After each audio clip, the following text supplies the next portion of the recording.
بسم اللہ الرحمن الرحیم ایاک نعبد و ایاک نستعین۔ شیخ رشید صاحب، آپ کا شکریہ، اچھے الفاظ کہے آپ نے۔ آج جو ہم یہاں جمع ہوئے ہیں اس کے لیے جو بڑی امپورٹنٹ سڑکیں سی ڈی اے نے ان کا گراؤنڈ بریکنگ کی اور جو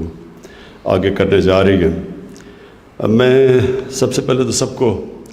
ایک پرابلم بتانا چاہتا ہوں کہ جو لوگ ریئلائز نہیں کر رہے کہ کتنا بڑا مسئلہ سامنے آنے والا ہے اور آگے ہے۔ 1960 سے لے کے 2010 تک جتنا اسلام آباد میں گروتھ ہوئی تھی اتنی گروتھ 2010 سے لے کے 2020 تک ہوئی ہے۔ یعنی جس تیزی سے اسلام آباد بڑھ رہا ہے، یہ اگر ہم نے یہ چینجز نہ کیے تو یہاں اسلام آباد میں لوگوں کے لیے ٹریفک پرابلمز آ رہے ہیں، پولوشن پرابلمز آئیں گے، ہمارے جو گرین ایریاز ہیں وہ غائب ہوتے جا رہے ہیں، کیونکہ اتنی تیزی سے اربنائزیشن جو ہو رہی ہے اس کے بہت بڑے اثرات ہیں، اور ابھی سے پلاننگ کرنی پڑے گی آگے کی۔ اور یہ تو سڑکیں آپ نے بڑا اچھا سی ڈی اے کو میں داد دیتا ہوں کہ انہوں نے ابھی سے دیکھا کہ بڑے ٹریفک پرابلمز آنے والے ہیں اسلام آباد میں، تو یہ تو ادھر مدد کریں گی یہ 3 سڑکیں۔ لیکن آگے بھی بڑے مسئلے ہیں۔ سب سے بڑا مسئلہ یہ ہے کہ اگر یہ جو گرین کور کم ہوتا جا رہا ہے اسلام آباد کا، یہ 20 سال میں جتنا درخت کم ہوئے ہیں اور جو کنسٹرکشن پھیلتی جا رہی ہے، یہ پہلے تو یہ ماسٹر پلان جو پرانا تھا اس سے وہ بالکل آبسلیٹ ہو چکا ہے۔ تو ایک تو نیا ماسٹر پلان اب آپ نے لے کے آنا ہے اس کا، کیونکہ وہ سب سے زیادہ ضرورت ہے کہ اسلام آباد کا ماسٹر پلان بنے۔ ماسٹر پلان بن کے پھر اس کے بعد جو سیکنڈ سب سے زیادہ ضرورت ہے کہ جو آپ کے گرین ایریاز ہیں ان کو ابھی سے بچانے کی کوشش کریں، اور پھر جو آپ کے ایریاز ہیں جو خالی ایریاز ہیں سب کے اوپر فارسٹریشن کریں، درخت اگائیں، کیونکہ یہ جو اسلام آباد ایک ماڈل سٹی بنی تھی اس کی سب سے بڑی چیز یہ تھی، ایک تو اس کی لوکیشن ہے، موسم اس کا اچھا ہے، لیکن ایک یہ ہرا شہر تھا، یہاں بارش ہوتی ہے، لوگوں کو اندازہ نہیں ہے لنڈن جتنی بارش ہوتی ہے اسلام آباد میں، تقریباً 40 انچ بارش ہے یہاں۔ اور لیکن وہ اور بات ہے کہ ان کا سارا سال پھیل کے آتی ہے، ہمارا زیادہ تر کانسنٹریٹڈ ہے برسات میں۔ اس کو سامنے رکھتے ہوئے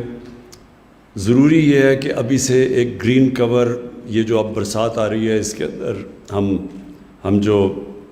سارے پاکستان میں درخت اگا رہے ہیں،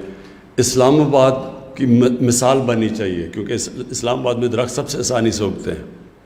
آپ دبئی یا مڈل ایسٹ چلے جائیں تو وہاں ان کو ایک درخت اگانے پہ جتنی محنت کرنی پڑتی ہے، پیسہ خرچ کرنا پڑتا ہے، اور اس کے مقابلے میں اسلام آباد میں سب سے آسانی سے درخت اگتے ہیں، کیونکہ یہاں بارش زیادہ ہے، موسم مختلف ہے۔ تو سب سے پہلے ماسٹر پلان، اس کے بعد اپنے گرین ایریاز بچانے ہیں، اس کے بعد جو ایریاز خالی ہیں ان کے اوپر فارسٹریشن کرنی ہے، پھر ابھی سے ٹریفک پرابلمز کا دیکھنا ہے کہ کس طرح کے ٹریفک پرابلمز ہیں،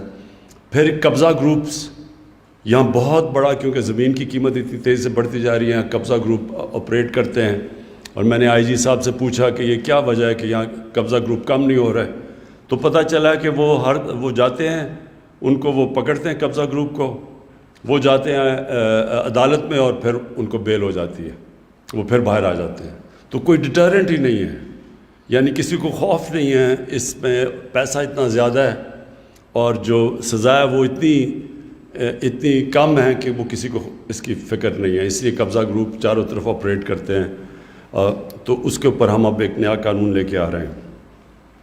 اور یہ صرف پرابلم اسلام آباد کا نہیں ہے۔ پاکستان دنیا میں وہ ملک ہے جو سب سے تیزی سے اربنائز ہو رہا ہے۔ ہماری جو اربنائزیشن ہے وہ دنیا میں اس کی ریٹ سب سے دنیا میں تیز ہے۔ لاہور بھی 20 سالوں کے اندر 1.5 گنا زیادہ بڑھ چکا ہے۔ 20 سال پہلے لاہور کیا تھا اور اس کی وجہ سے جو اتنی تیزی سے بڑھا لاہور، اس کی وجہ سے آپ کے سامنے پولوشن کے پرابلمز ہیں۔ پولوشن لیولز لاہور کے اندر سردیوں میں ڈینجر لیول سے بہت اوپر چلے جاتے ہیں. اس کے اثرات بچوں کے اوپر زیادہ ہیں اور بوڑھوں کے اوپر زیادہ ہیں. تو لاہور میں بھی اب یہ جو پوری اب وہ کیمپین کر رہے ہیں لاہور کو صاف کرنے کے لیے, وہ جو اینٹوں کے بھٹے تھے ان کو چینج زگ زیگ ٹیکنالوجی لانے کے لیے, اور پھر لاہور کے اندر فارسٹیشن, یہ جو میاوا کی فارسٹ جو اب اسلام آباد میں بھی آپ نے کیا, اور میں یہ امید رکھتا ہوں کہ آپ اور اگائیں گے یہ برسات کے اندر, کیونکہ اس سے یہ ان کا پتہ چلا کہ آکسیجن بھی زیادہ دیتے ہیں اور تیزی سے زیادہ بڑھتے ہیں. تو وہ لاہور میں بھی ہو رہا ہے. پشاور ادھر بھی بڑی تیزی سے اربنائزیشن ہوئی ہے, وہاں بھی یہی مسئلے آ رہے ہیں, تو ادھر پشاور کو وہ بڑی تیزی سے گرین کر رہے ہیں. اصل میں اس وقت اگر مقابلہ ہے تو اسلام آباد کا اور پشاور کا ہے, کیونکہ انہوں نے وہاں بہت تیزی سے اپنا شہر بدلا ہے اور انہوں نے پرزرو کیا اپنے ہر علاقے. اور آخر میں صرف یہ بھی چاہتا ہوں کہ جو پارکس آپ ریسٹور کر رہے ہیں یہ بہت ضروری ہے کہ فیملیز کے لیے باہر شام کو اپنے بچوں کو یا چھٹی کے دن لے جانا ہو